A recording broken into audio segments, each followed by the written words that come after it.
Bismillahirrahmanirrahim.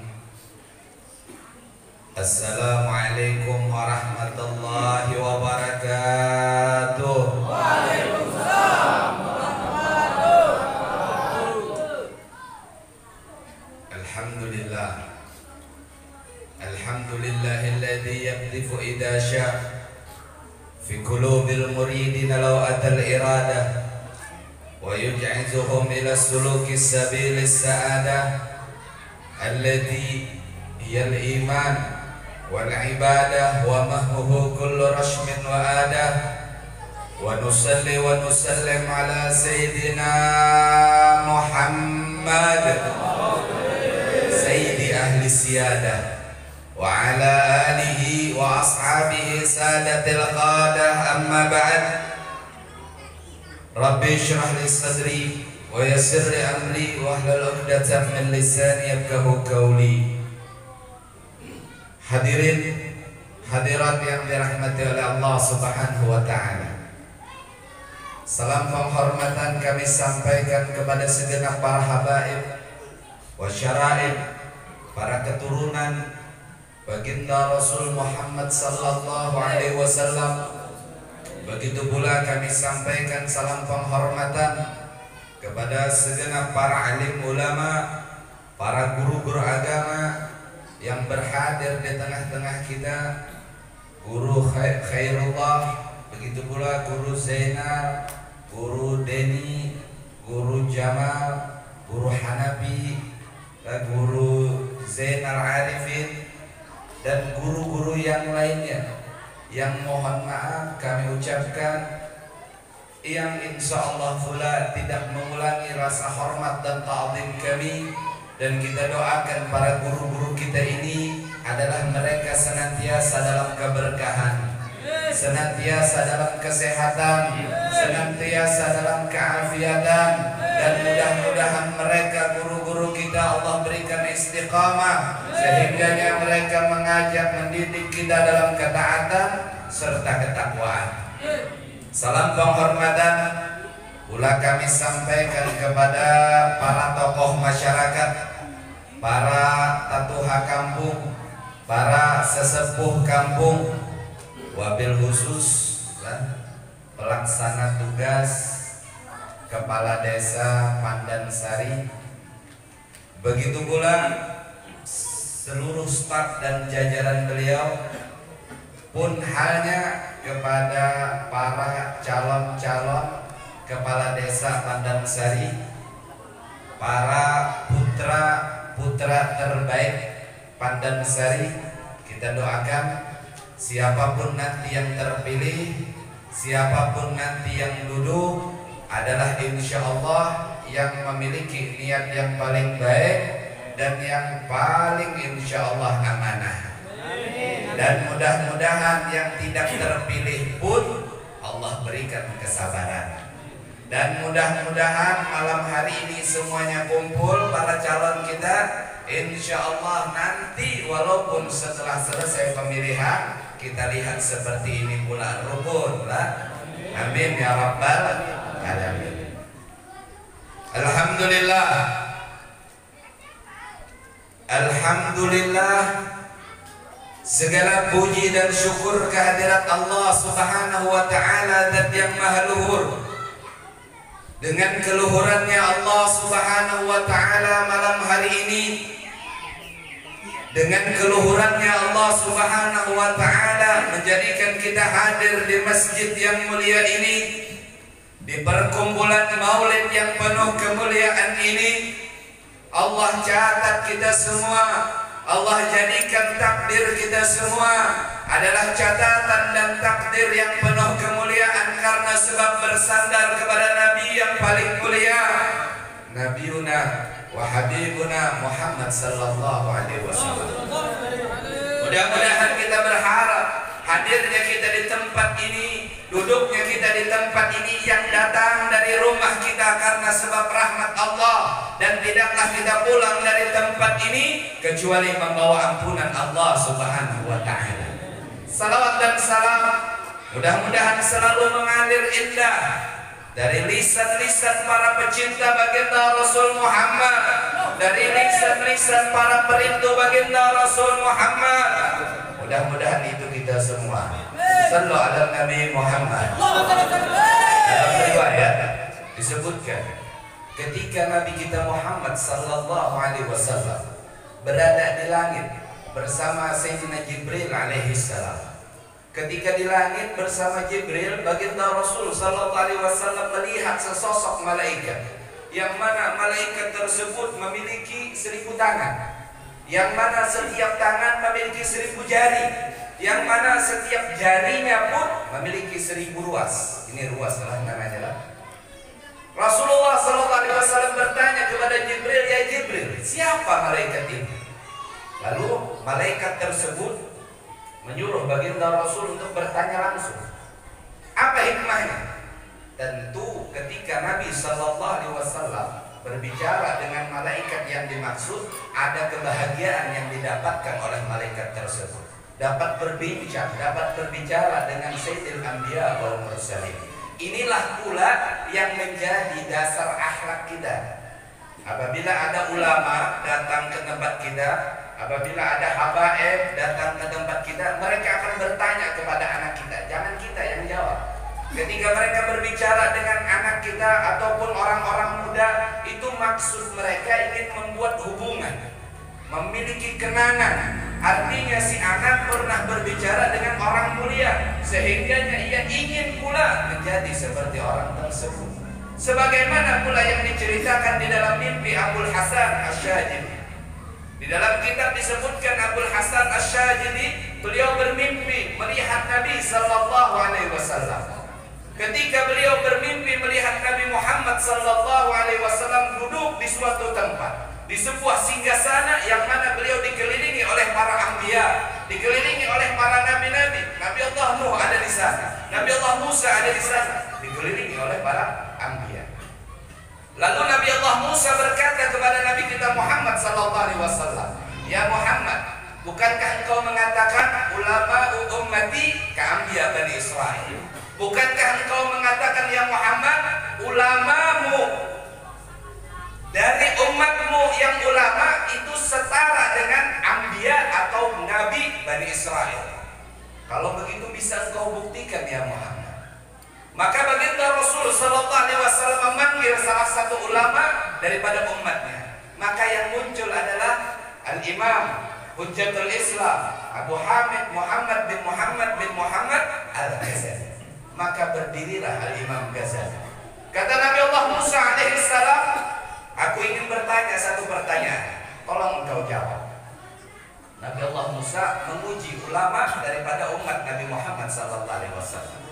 Ditanyakanlah satu pertanyaan dan Imam Ghazali menjawab dengan 10 jawaban. Ditanya satu pertanyaan, Imam Ghazali jawab dengan 10 jawaban. Kata Nabi Allah Musa, "Aku tidak butuh dengan banyak jawaban." Kata Imam Ghazali, "Bukankah hal yang demikian ini pula yang engkau lakukan wahai Nabi Allah Musa?" Di dalam Al-Quran disebutkan, di dalam surat Thaha ayat 17, Allah Subhanahu wa ta'ala bertanya kepada Nabi Allah Musa, "Ya Musa, apa yang ada di tangan kananmu?" Apa yang ada di tangan kananmu? Allah bukan tidak tahu. Allah cuma menekankan apa yang kau pegang di dalam tangan kanan. Lalu Nabi Allah Musa menjawab, "Ya Allah, dengan tongkat ini aku akan berjalan, membantuku berjalan. Dengan tongkat ini ya Allah, aku akan mengembalakan domba-domba. Dengan tongkat ini aku ya Allah akan memukul daun-daun untuk memberi makan domba-domba." Bukankah seperti itu kata Imam Ghazali engkau menjawabnya? Apakah Allah butuh jawaban yang panjang seperti itu? Allah Maha mengetahui. Kata Nabi Allah Musa, "Ini aku berbicara dengan Allah Subhanahu wa ta'ala. Akan terasa nikmat berbicara dengan Allah Subhanahu wa ta'ala." Maka begitu pula kata Imam Ghazali, Aku merasa nikmat dapat berbicara dengan seorang anbiya. Aku merasa nikmat dapat berbicara dengan orang yang pernah berbicara dengan Allah Subhanahu wa taala. Begitu pula diriwayatkan ketika Nabi kita Muhammad sallallahu alaihi wasallam turun daripada perjumpaannya dengan Allah Subhanahu wa taala. Nabi Allah Musa berjumpa dengan Nabi kita, dan Nabi Allah Musa lah yang menyarankan untuk meminta keringanan sholat. Maksudnya apa? Nabi Allah Musa adalah seorang anbiya yang mampu berbicara dengan Allah, tetapi bukan yang mampu menatap Allah Subhanahu wa taala. Nabi Allah Musa pun merasa nikmat ketika memandang orang yang telah memandang Allah Subhanahu wa taala. Inilah yang dimaksud dengan adab. Ketika ada ulama datang ke tempat kita, maka biarkan ketika mereka bertanya kepada anak kita siapa namanya, apa dirinya, lain sebagainya, itu maksudnya adalah bagian daripada adab, sehingganya terjadilah kenangan antara orang tersebut dengan ulama tersebut. Jadi kembali kepada cerita tadi. Cerita apalah tadi lah? Tadi ingat lagi ulunnya, karena bersambung-sambung ceritanya. Ketika malaikat tersebut ditanya, wahai malaikat, kata Nabi kita Muhammad sallallahu alaihi wasallam, siapa dirimu? Kata malaikat ini, yang mana ia memiliki 1000 tangan, dan setiap tangan memiliki 1000 jari, dan setiap jari memiliki 1000 ruas. Kata dia, aku diciptakan oleh Allah Subhanahu wa taala, yang mana apabila turun hujan, maka aku akan menghitung setiap tetes hujan yang turun, bahkan di lautan, di pegunungan, bahkan di tempat yang tidak diketahui oleh manusia sekalipun, tidak luput daripada hitungan malaikat ini. Tidak ada satu tetes pun yang lepas daripada hitungan oleh malaikat ini.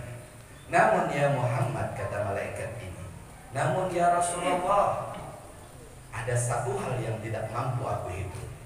Ketika salah seorang umatmu, ketika salah seorang daripada pengikutmu bersalawat kepadamu, maka Allah Subhanahu wa taala menurunkan tetesan rahmatnya, yang mana tetesan tersebut tidak mampu aku hitung. Hujan yang mampu hitung, tetesan hujan mampu dihitungnya, bahkan dari zaman Nabi Allah Adam dia mampu menghitungnya. Tetapi satu saja di antara kita bersalawat kepada Nabi Muhammad, maka ia tidak mampu menghitung daripada tetesan rahmat yang Allah turunkan. Bayangkan hadirin, saat ini berapa banyak salawat yang kita ucapkan kepada Nabi Muhammad, dan berapa banyak di antara kita yang bersalawat kepada Nabi Muhammad, maka saat inilah kucuran rahmat memenuhi tempat ini. Saat inilah Allah meliputi dengan rahmatnya, di mana di tempat orang-orang yang bersalawat kepada Nabi Muhammad, yang berkumpul karena sebab Nabi Muhammad. Sallu ala Nabi Muhammad. Mudah-mudahan kita adalah orang-orang yang diliputi oleh rahmat Allah.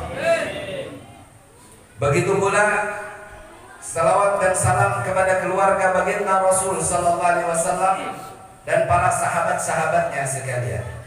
Hadirin hadirat yang dirahmati oleh Allah Subhanahu wa taala. Maka perkumpulan seperti ini, peringatan Maulid seperti ini, tentu kita tujukan untuk mengenal Nabi kita Muhammad sallallahu alaihi wasallam jauh lebih baik daripada sebelumnya. Yang insya Allah acara seperti ini mudah-mudahan bukan niatan kita karena sebab ada, bukan karena kebiasaan. Tidak enak kalau tidak adakan maulid, tidak enak kalau di sana ngadakan maulid, di sana ngadakan maulid, di sini tidak ngadakan maulid. Akhirnya apa? Kita mengadakan berangkat daripada adat. Apa adatnya? Kebiasaannya? Karena tidak enak. Maka jauhkan hal yang demikian, maka keluarkan daripada yang demikian. Kita mengadakan ini semua, kita hadir di tempat ini semua karena ingin mengenal Nabi kita Muhammad sallallahu alaihi wasallam. Maka niatkan seperti itu, maka Allah akan menanamkan pengetahuan tersebut di dalam sanubari kita. Karena dzikra wasfi Muhammadin kaimat usiha anil qulubil rana. Ulang-ulangi di dalam menyebut sifat Nabi Muhammad, ulang-ulangi di dalam bercerita tentang Nabi Muhammad, pembacaan maulid. maka akan menimbulkan rasa mahabbah di dalam hati kita, maka akan menimbulkan kerinduan terhadap Nabi Muhammad. Hadirin hadirat yang dirahmati oleh Allah Subhanahu wa taala. Di dalam Al-Qur'an disebutkan alladzina atainahumul kitab ya'rifunahu kama ya'rifuna abna'ahum ila akhir ayat. Allah Subhanahu wa taala bercerita bahwasanya Allah telah memberikan Alkitab kepada umat-umat terdahulu, umat-umat Nasrani, dan mana ketika mereka mempelajari Alkitab, mereka mengenal akan Nabi Muhammad sallallahu alaihi wasallam. Disebutkan di dalam Alkitab pengenalan terhadap Nabi Muhammad. Pengenalan tersebut, kenalnya mereka seperti mereka mengenal anak-anak mereka sendiri. Jadi pengenalan ini telah Allah berikan, pengetahuan ini telah Allah sampaikan kepada umat-umat terdahulu dengan berbagai macam tanda, dengan berbagai macam sampaian, sehingganya salah seorang pendeta disebutkan di dalam sirah, seorang pendeta yang mempelajari Alkitab. Mempelajari Alkitab, ketika ia membaca dan mempelajarinya, ia dapati tentang Nabi Muhammad. Ketika ia pelajari, ketika ia baca Alkitab tersebut, ia memiliki pengetahuan tentang tanda-tanda Nabi Muhammad SAW. Sampai suatu saat ia bertanya kepada gurunya, "Wahai guru, aku mendapati di dalam Alkitab tanda-tanda tentang Nabi akhir zaman. Tanda-tanda yang disebutkan akan datang Nabi akhir zaman." Kata gurunya, "Kalau engkau mendapati tanda yang demikian, maka sobeklah Alkitab tersebut, maka sobeklah lembaran tersebut." Begitu yang ia lakukan. Ketika ia baca dan ia dapati ada tanda Nabi Muhammad, ia sobek. Begitu pula ketika ia baca, ia pelajari ada tanda tentang Ahmad, ia sobek. Hingga sampai di dalam riwayat disebutkan cuma tersisa beberapa lembar. Kata dia, ini kalau disobek terus menerus, maka tidak ada tersisa peninggalan daripada Alkitab. Maka ia datang kepada gurunya, "Wahai guru, aku ingin berangkat ke negeri yang disebutkan di dalam Alkitab, yaitu Yasrib. Aku ingin berangkat ke negeri tersebut sesuai dengan tanda-tandanya. Katanya Nabi akhir zaman telah diutus, telah dimadharkan oleh Allah Subhanahu wa taala." Kata gurunya, "Jangan. Berapa banyak orang-orang di antara kita yang telah datang kepadanya dengan hujah dan lain sebagainya, tapi tidak pernah kembali dengan keimanan. Tetapi pemuda ini, pendeta ini, karena memiliki keinginan yang kuat sehingga ia berangkat ke negeri Madinah." Dalam riwayat disebutkan ia berasal dari Suriah atau negeri Syam. Di saat ini disebut dengan Suriah, Lebanon dan lain sekitarnya. Berangkat dari negeri Syam menuju negeri Madinah. Perjalanan berbulan-bulan ia tempuh untuk mendapatkan kebenaran apa yang ia baca daripada diri Nabi Muhammad SAW. Ketika sampai pendeta ini di depan kota Madinah, ketika ia memasuki kota Madinah, ia dapati banyak penduduk kota Madinah yang dalam keadaan bersedih. Ketika ia masuk ke kota Madinah, ia dapati orang-orang yang berada di kota Madinah dalam keadaan sedang berduka. Banyak mereka yang terlihat menangis, banyak di antara mereka yang terlihat bersedih. Ada yang menangis di depan rumahnya, ada yang menangis di jalan, bahkan di bawah pohon kurma. Sehingga ia mendapati begitu banyak orang yang saat itu sedang bersedih. Sehingga ia sampai di depan Masjid Nabawi, masjid yang dimaksud di dalam Alkitab. Ia mendapati seorang laki-laki berdiri di depan masjid tersebut dalam keadaan menangis terseduh-seduh. Ia dapati seorang laki-laki yang sedang menangis dengan kerasnya. Lalu ia mengucapkan salam dan ia bertanya tentang Nabi akhir zaman. Ketika Nabi akhir zaman disebut, ketika Nabi Muhammad disebut, laki-laki yang menangis tadi berhenti daripada tangisnya dan bertanya, "Ada apa gerangan engkau dengan Nabi kami? Ada ingin apa engkau dengan Nabi kami?" Kata laki-laki si pendeta, "Aku ingin membuktikan kebenaran yang disebutkan di dalam Alkitab, apakah betul berada pada Nabi." Kata laki-laki ini, "Beberapa hari yang lalu, beberapa saat yang lalu, Nabi kami Muhammad sallallahu alaihi wasallam telah dipanggil oleh Allah. Beberapa hari yang lalu, Nabi Muhammad sallallahu alaihi wasallam telah meninggal dunia." Menjadi lesulah si pendeta. Namun dia berkata kembali, "Wahai laki-laki, mungkin ada warisan warisan daripada Nabi Muhammad yang bisa aku lihat. Mungkin masih ada peninggalan dari Nabi Muhammad yang bisa aku teliti. Kata laki-laki ini, kebetulan ada. Baginda Rasul sallallahu alaihi wasallam meninggalkan sepotong jubah, yang mana jubah tersebut diberikan kepada menantu beliau, Abul Hasan Sayyidina Ali bin Abi Thalib karamallahu wajhah. Maka dipanggillah Abul Hasan, datanglah Abul Hasan ke tempat tersebut. Ada apa? Kata Abul Hasan. Diceritakan oleh laki-laki tersebut bahwasanya ada seorang pendeta yang ingin melihat warisan Nabi Muhammad sallallahu alaihi wasallam. Maka Abul Hasan berkata kepada laki-laki tersebut, wahai Salman, ambilkan jubah Nabi sallallahu alaihi wasallam di rumahku bersama Fatimah. Ternyata laki-laki tersebut adalah Sayyidina Salman Al-Farisi. Berangkatlah Sayyidina Salman kepada Sayyidah Fatimah yang ketok pintu mulia daripada keluarga Nabi sallallahu alaihi wasallam. Keluarlah Sayyidah Fatimah dan bertanya, apa keinginan Salman? Salman menjawab bahwasanya ia datang atas perintah Abul Hasan untuk mengambil jubah mulia Sayyidina Muhammad sallallahu alaihi wasallam. Sayyidah Fatimah bertanya, ya Salman, ada apa lagi dengan jubah ayahku ya Salman? Apa yang engkau inginkan dengan jubah mulia ini ya Salman? Apa yang engkau inginkan dengan jubah ayahku ini wahai Salman?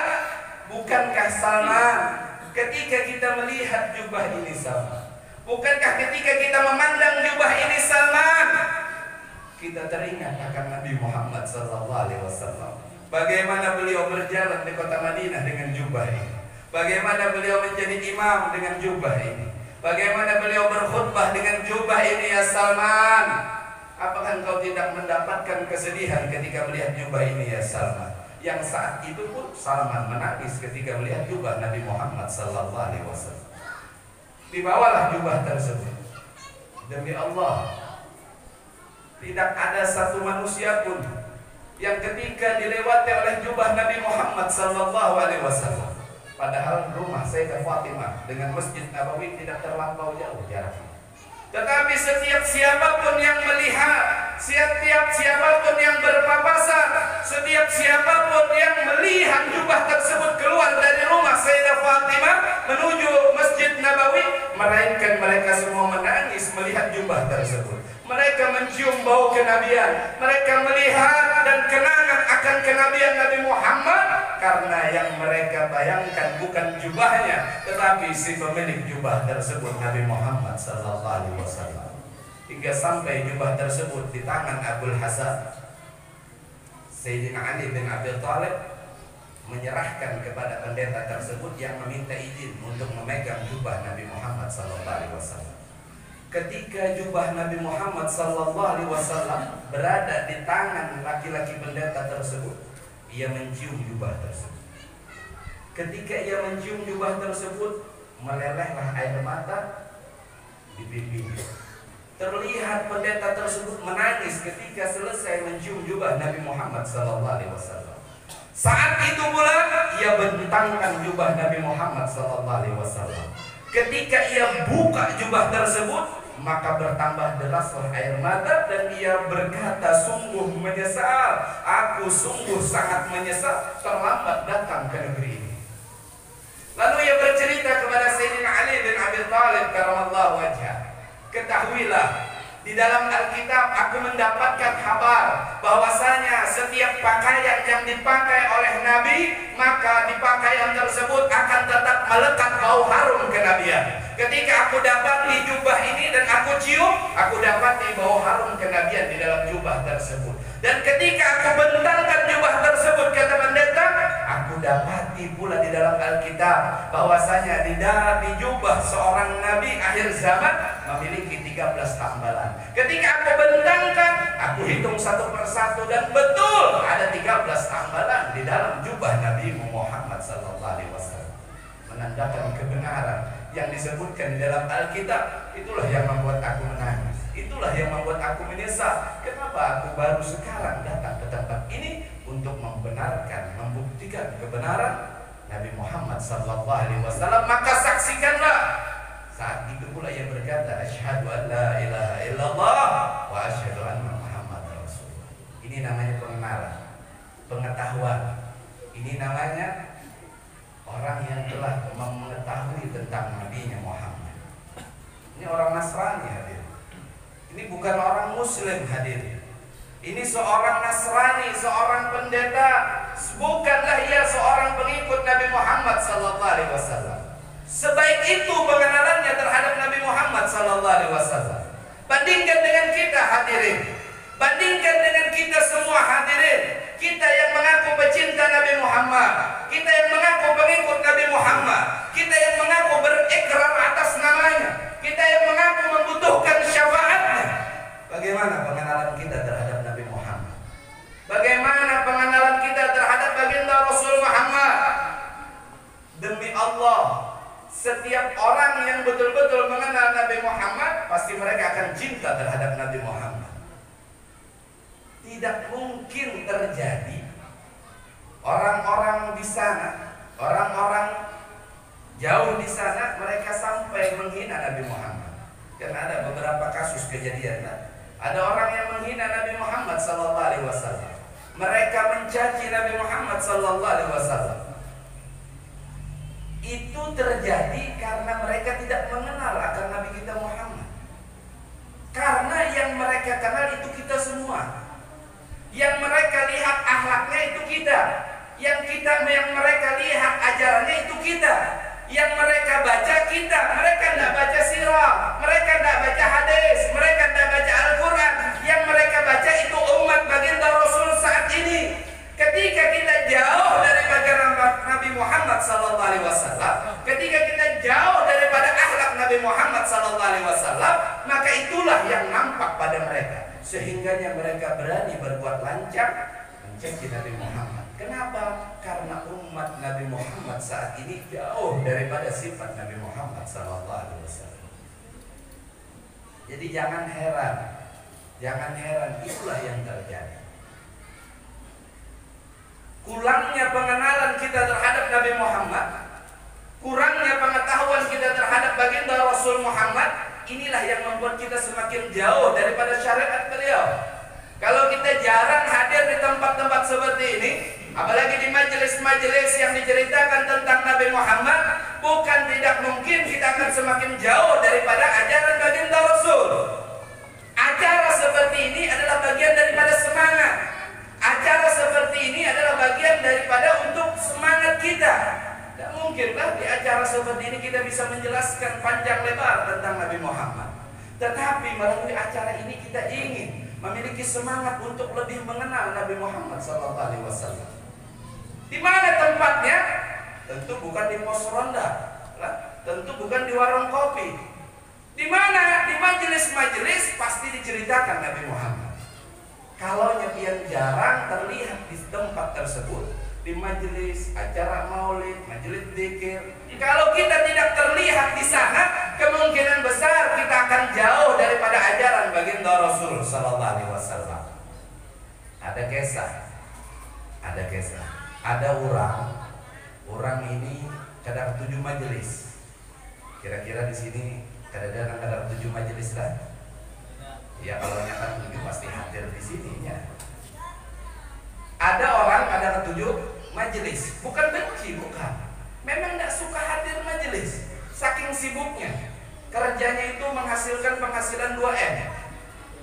Turun malam, balik malam maksudnya, bukan hasilnya. Saking cangkalnya begawi, turun malam, balik malam. Akhirnya apa? Kadang mau hadir majelis, kadang mau duduk di majelis maulid, kadang mau duduk di majelis zikir, bahkan majelis ta'lim. Cuman kira-kira kalau orang cangkal begawi yang kayak ini lah, lakas sugi apa kada? Tentu lakas sugi lah. Kamu yang pulang balik di rumah haji, kalau mau sugi lalu. Nah ini orang ceritanya lakas sugi. Sugi banyak nyugihnya di kampung. Cuman kada mau haji masih. Sugi tapi kada haji. Akhirnya apa? Digosip akan orang. Wih bulan itu duitnya banyak, tapi kada mau haji. Kan ini makanan empuk ibu-ibu tukang gosip lah. Ya lah bu. Nah ibu ini larut sorangan karena jaraknya jauh banget. Akhirnya apa? Sampai gosip tersebut ke telinga dia, dan dia pun ingin berangkat haji. Cuman tetap masih tidak mau tulak majelis. Sampai orang manasik pun yang ada hadir. Yang penting orang sudah hendak berangkat datang. Singkat cerita sampai di depan Masjidil Haram. Lihat lampu Masjidil Haram, ini orang bingung, takjub lah. Mungkin selain karena ketujuh majelis juga pelit orang. Bingung mikirakan lah, ini bayar listrik berapa aja lah. Karena turun malam, mulik malam. Nah, atau orang-orang yang pelit dimintai sumbangan maulid membayar 10.000, langsung dia pulang 7.000. Ini orang ketika melihat lampu Masjidil Haram yang banyak banner itu bingung. Takjub dia melihat, saking indahnya. Kayak orang gunung hanya turun, bingung melihat lampu banyak banner, selangkah demi selangkah, pelingau melihat di lampu aja. Sampai di depan Ka'bah semua orang takjub melihat Ka'bah, kecuali laki-laki. Dan dia berkata, oh pantas Masjidil Haram diwatarangan akinya segala ini. Dipadahkannya aki lah Ka'bah. Kira-kira ini kada ada lagi di sini. Ini cuma cerita analogi. Kada ada lagi insya Allah orang yang kada pinandu lawat Ka'bah. Kada ada. Apalagi yang hadir di sini insya Allah pinandu semua. Cuma pian pinandu dengan Ka'bah. Kalau pian kada rancak hadir di majelis, duduk di tempat seperti ini, duduk di tempat-tempat yang mana diajarkan Nabi Muhammad, bukan tidak mungkin dia tidak bisa membedakan antara yang halal dan haram. Bukan tidak mungkin. Kita tidak bisa membedakan mana yang hak, mana yang batil, mana yang halal, mana yang haram. Contohnya, adat istiadat sudah. Kalau ada pemilihan, bagi-bagi duit apa kada? Ada yang bagi-bagi duit? Kebiasaan. Ini bukan haram, ini sudah biasa. Ambil aja. Urusan coblos belakangan. Mohon maaf para calon lah. Kebiasaan. Padahal di dalam hadis disebutkan rashi wal murtashi benar. Menyogok, disogok sama-sama di neraka. Kalau yang kurang hadir di tempat-tempat seperti ini, mereka menyangka itu semua adalah hal yang biasa, sudah ada, sudah biasa, sehingga antara yang halal dan yang haram tidak bisa lagi dibedakan. Kenapa? Kurangnya pengetahuan terhadap syariat. Belum lagi kalau ada zina di kampung kita ini, ada zina, sarek kalau ada gitu lah, pasti sarek lah. Kalau ada yang berzina ditangkap, pasti diarak lah, bahkan dipukuli biasanya. Kenapa? Semuanya paham dengan adanya zina tersebut menyebabkan turunnya bala Allah. Tapi dia lupa, tapi dia tidak mengetahuinya. Nabi Muhammad sallallahu alaihi wasallam, Nabi kita Muhammad sallallahu alaihi wasallam pernah berwasiat, "Idza zahara zina war riba fi qaryatin kan ahallu bi anfusihim azaballah." Apabila telah nampak, kata Nabi Muhammad, zina, alhamdulillah kita semua menjaganya. Apabila telah nampak riba, nah ini kalau zina marah. Kalau ada zina di kampung, sarik berataan. Tapi kalau urusan riba, berdiaman. Kenapa? Pelakunya semua. Mudah-mudahan gak ada lah. Mudah-mudahan gak ada. Kata Nabi, apabila telah nampak zina, apabila telah nampak riba di suatu tempat, maka sama halnya mereka melegalkan azab Allah. Sama halnya mereka berkata kepada Allah, ya Allah turunkan aja bala dengan gawian tadi. Bunga bank itu haram, bukan harum lah. Allah melaknat pelaku riba yang meminjamkan, yang meminjam, yang mencatat, bahkan saksinya pun semuanya dalam laknat Allah Subhanahu wa taala. Dalam riwayat pula Nabi sallallahu alaihi wasallam menggambarkan dosa riba seperti halnya berzina 36 kali. Di dalam riwayat yang lain Nabi sallallahu alaihi wasallam menggambarkan dosa riba sama halnya ia berzina dengan ibunya sendiri. Na'udzubillah semana. Kenapa banyak orang yang melakukan ini? Kenapa banyak orang yang terjatuh kepada ini? Karena kurangnya mereka mengenal akan ajaran Nabi Muhammad SAW. Mungkin di sini tidak ada lagi yang tidak kenal dengan Ka'bah, tetapi berapa banyak yang tidak kenal akan halal dan haram? Berapa banyak mereka yang terjatuh kepada yang haram karena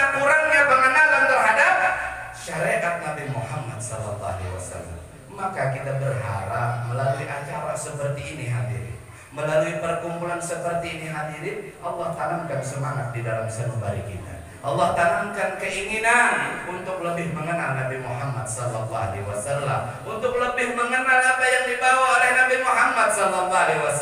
Melalui pengenalan itulah kita bisa mengetahui maksud keinginan terbesar Nabi kita Muhammad. Maksud apa yang beliau harapkan dari kita semua sebagai umatnya. Yang Nabi kita Muhammad mengatakan kullu ummati yadkhuluna jannah. Setiap umatku, kata Nabi Muhammad, adalah orang-orang yang masuk ke dalam surga. Alhamdulillah, selama kita umat Nabi Muhammad, kita adalah orang-orang yang berhak masuk ke dalam surga. Illa man abah, kata beliau, kecuali orang yang enggan. Ada orang yang tidak mau masuk surga. Kira-kira ada orang yang disuruh masuk surga tapi tidak mau. Kira-kira ada orang yang Allah suruh yang masuk ke dalam surga tapi dia menolak. Illa man abah, kata Nabi Muhammad, kecuali orang yang enggan. Kira-kira siapa orang yang enggan? Ditanya oleh para sahabat, siapa yang tidak mau masuk ke dalam surga ya Rasulullah? Siapa yang tidak mau dimasukkan ke dalam surga ya Rasulullah? Man ata'ani dakhala jannah wa man asani faqad aba. Orang yang taat kepadaku, kata Nabi Muhammad, adalah orang yang masuk ke dalam surga. Makna taat adalah serupa. Makna taat adalah orang yang memenuhi anjuran Nabi Muhammad. Makna taat adalah orang yang meninggalkan apa yang dilarang oleh Nabi Muhammad. Kira-kira kita orang yang mau apa enggak? Kalaunya gawian kita, kalaunya apa yang kita perbuat adalah anjuran Nabi Muhammad, dan apa yang kita tinggalkan adalah apa yang dilarang oleh Nabi Muhammad, kemungkinan besar kita adalah orang-orang yang taat kepada beliau, orang yang mengenal dengan apa yang dianjurkan beliau, orang yang mengenal apa yang dilarang oleh beliau sehingga kita tinggalkan. Ini kemungkinan besar kita taat. Kalau kita taat, inilah orang yang mau dimasukkan oleh Nabi Muhammad ke dalam surga. Wa man asani faqad aba. Sedangkan orang yang enggan adalah orang yang berpaling dari Nabi Muhammad. Pekerjaannya tidak serupa dengan baginda Rasul. Yang ia kerjakan tidak sama dengan Nabi Muhammad. Bahkan sebaliknya, yang Nabi Muhammad larang itu menjadi pekerjaannya. Yang Nabi Muhammad larang itu menjadi rutinitasnya. Ini menandakan orang ini berhak masuk ke dalam surga, tapi dia sendiri yang keluar daripada itu.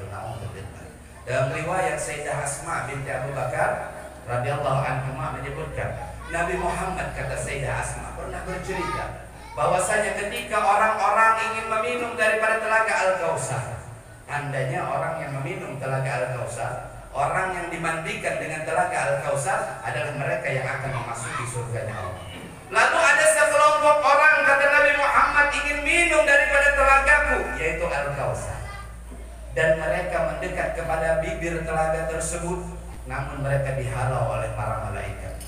Namun Nabi Muhammad SAW berteriak, menyeru kepada para malaikat yang menghalau mereka, bukankah mereka dari golonganku? Bukankah mereka dari umatku? Kata para malaikat, betul ya Muhammad, betul mereka umatmu, betul mereka golonganmu. Namun mereka berpaling darimu. Na'udzubillah. Dihalau kita ketika kita berpaling dari Nabi Muhammad. Dihalau kita ketika kita tidak serupa dengan jalan Nabi Muhammad. Dikatakan Sayyidina Imam Junaid Al-Baghdadi, at-turuq ilallah ka'ambasil mahluk. Jalan menuju Allah itu banyak. Jalan menuju Allah itu banyak seperti napasnya makhluk. Kullu turuqin masdudah. Setiap jalan, tapi jalan buntu, tidak akan menyampaikan kita kepada Allah. Illa man iktafa'i atharir rasul, kecuali jalan yang selangkah demi selangkah, setapak demi setapak adalah jalan yang telah digariskan oleh Nabi Muhammad. Bagaimana mungkin kita bisa menjalani jalan tersebut kalau kita tidak mengenal Nabi Muhammad? Apa syariat beliau? Apa anjuran beliau? Bagaimana mungkin kita bisa menjalani itu kalau kita tidak mengenal Nabi Muhammad, hadirin? Maka melalui acara seperti ini kita berharap dengan sedikit pengenalan tertanam keinginan untuk lebih mengenal Nabi Muhammad, sehingganya syariat beliau adalah syariat kita, sehingganya akhlak beliau adalah akhlak kita, sehingganya adab beliau adalah adab kita. Maka sempurnanya seorang manusia, sempurnanya seorang umat adalah paling sempurna di dalam mengikuti Nabi Muhammad SAW. kami pernah mendapati Sayyidil Habib Umar. Beliau duduk dengan mengangkat satu kakinya, menyender lalu menarik-narik jenggotnya seperti ini.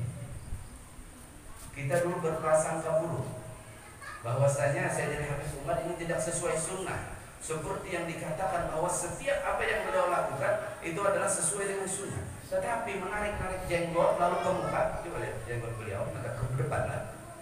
Ini tidak sesuai dengan sunnah.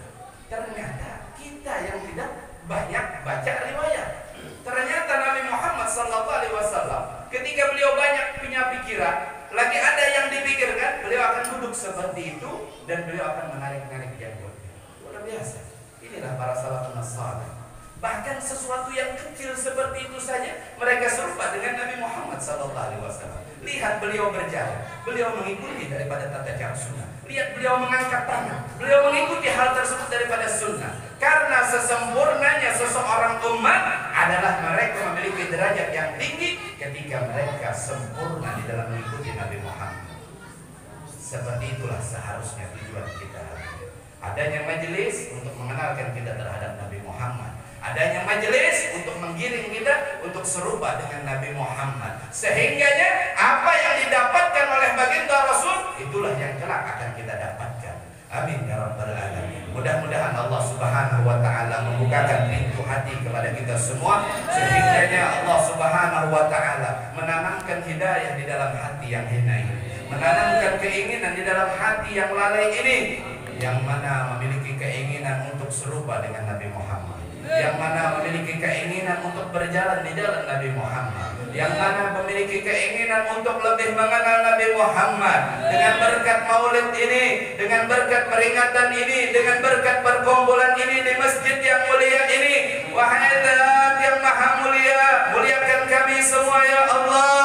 Dengan hadirnya kami di tempat ini, dengan duduknya kami di masjid ini, tidak ada tujuan, tidak ada maksud yang kami maksud kecuali kemuliaan Nabi Muhammad, kecuali kemuliaan baginda Rasul Muhammad ya Allah. Maka pandanglah kami semua ya Allah, maka pandanglah kami semua ya Allah, maka pandanglah kami semua ya Allah dengan pandangan ampunan-Mu ya Allah, dengan pandangan ampunan-Mu ya Allah, sehingganya terbersihkanlah kami dari dosa ya Allah, sehingganya terhapuskanlah kami dari kemaksiatan ya Allah, sehingganya kami pulang dalam keadaan yang suci daripada maksiat, sehingganya kami pulang dari tempat ini dalam keadaan suci daripada dosa, karena sebab Nabi Muhammad ya Allah. Karena sebab Nabi Muhammad ya Allah, kami meminta, kami memohon dengan perantara kekasih-Mu Muhammad ya Allah, kami memohon, kami meminta ya Allah, melalui munajat ini yang kami bersandar kepada Nabi Muhammad, pandang kami semua ya Allah, pandang kami semua ya Allah, pandang kami semua ya Allah, sehingganya kami pantas menerima taubat, sehingganya kami pantas dihapuskan dosa, sehingganya kami pantas untuk dihapuskan segala kemaksiatan, karena sebab Nabi Muhammad, karena sebab kekasih-Mu Muhammad ya Allah. Dan pantaskan kami pula ya Allah, pantaskan kami pula ya Allah untuk memasuki surga yang paling indah bersama Nabi Muhammad. Pantaskan kami semua ya Allah berada di dalam surga yang paling indah, dan di dalamnya kami berkumpul bersama Nabi Muhammad. Pantaskan kami ya Allah, dengan Engkau pantaskan dihapuskan dosa kami ya Allah, dengan Engkau pantaskan sehingganya terhapuslah kesalahan kami ya Allah. Surga begitu indah ya Allah, surga sangat indah ya Allah, namun akan lebih indah ketika kami pula memasukinya bersama kedua orang tua kami ya Allah. Surga sangat indah ya Allah, dan akan sangat jauh lebih indah kalau kami memasukinya bersama ayah ibu kami ya Allah, kami memasukinya bersama ibu dan bapak kami ya Allah. Akan jauh lebih sempurna khususnya untuk kami ketika Engkau perkenankan pula kedua orang tua kami berada di dalamnya, ketika Engkau perkenankan pula ya Allah ibu dan bapak kami memasukinya, maka dari itu kami memohon, kami bermunajat, kami meminta untuk memantaskan mereka memasuki surga-Mu ya Allah. Kami meminta, kami memohon untuk Engkau pantaskan mereka masuk ke dalam surga-Mu bersama Nabi Muhammad. Terhapuskanlah kesalahan mereka, hapuskanlah maksiat mereka, hapuskanlah dosa-dosa mereka karena sebab Nabi Muhammad, karena berkat peringatan Nabi Muhammad, karena berkat perkumpulan sebab Nabi Muhammad, sehingganya mereka berhak memasuki surga-Mu ya Allah. Dan Engkau tanamkan pula di hati yang hina ini untuk keinginan melakukan berbuat baik kepada orang tua kami. Tanamkan pula di dalam hati yang hina ini ya Allah untuk melakukan kebaktian, berbuat bakti kepada kedua orang tua kami ya Allah. Yang mana kami sadar kami belum berbakti kepada mereka, yang mana kami sadar kami belum membalas kebaikan mereka, yang kami pun mengetahui bahwa kami belum membalas perjuangan mereka, maka tanamkan hidayah-Mu ya Allah, sehingganya kami mampu berbakti, sehingganya kami menjadi orang yang berbakti, sehingganya kami mampu membalas kebaikan kedua orang tua kami ya Allah. Dan mudah-mudahan munajat ini pun Engkau hitung ya Allah bentuk berbaktinya kami kepada mereka. Mudah-mudahan doa untuk mereka ini Engkau hitung sebagai bentuk berbaktinya kami kepada mereka ya Allah. Dan jadikan munajat ini pula adalah bentuk berbaktinya kami yang tidak bisa lagi berbakti karena kedua orang tua kami telah berkalang dengan tanah. Jadikan pula munajat ini adalah bentuk berbaktinya kami yang mana orang tua kami telah berada di alam barzah, ingin berbakti namun mereka telah Engkau panggil ya Allah. Ingin kami berbuat baik namun mereka telah berkalang dengan tanah. Ingin kami membalas perjuangan mereka namun mereka telah berada di alam barzah. Maka sampaikan doa kami ke kubur mereka ya Allah. Sampaikan munajat ini ke alam barzah mereka berada ya Allah, sehingganya kubur mereka menjadi lapang ya Allah, sehingganya kubur mereka menjadi taman surga-Mu ya Allah, sehingganya kubur mereka adalah kubur yang dipenuhi dengan kenikmatan-Mu ya Allah. Engkau liputi dengan keberkahan, Engkau liputi dengan rahmat-Mu ya Allah. Amankan mereka daripada siksa kubur, amankan mereka daripada himpitan kubur, amankan mereka daripada kegelapan kubur. Dengan Engkau sampaikan munajat ini ya Allah, dengan Engkau sampaikan doa ini ya Allah, dengan Engkau terima permohonan kami ini ya Allah, sehingganya pun kami Engkau catat bahwa kami pun berbakti ya Allah, sehingganya Engkau catat kami pun termasuk anak-anak yang membalas kebaikan orang tuanya ya Allah. Mudah-mudahan Engkau jadikan ini bentuk berbaktinya kami ya Allah. Mudah-mudahan Engkau terima ini dalam bentuk berbaktinya kami ya Allah, sehingganya mereka aman daripada siksa kubur, sehingganya mereka aman daripada murka-Mu ya Allah, sehingganya mereka aman dalam keadaan ketenangan, dalam keberkahan-Mu ya Allah. Bantu kami semua ya Allah untuk berbakti. Jadikan ini semua bentuk berbakti ya Allah, sehingganya kedua orang tua kami pun dalam kebahagiaan, sehingganya adalah orang tua kami pun dalam ketenangan.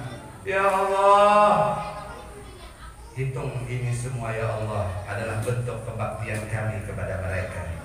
Hitung ini semua ya Allah bentuk berbaktinya kami yang belum sempat berbakti kepada mereka. Hitung semua ini ya Allah adalah bentuk berbaktinya kami yang tidak bisa lagi berbakti ya Allah. Pantaskan mereka, keluarga kami untuk memasuki surga-Mu ya Allah bersama Nabi Muhammad.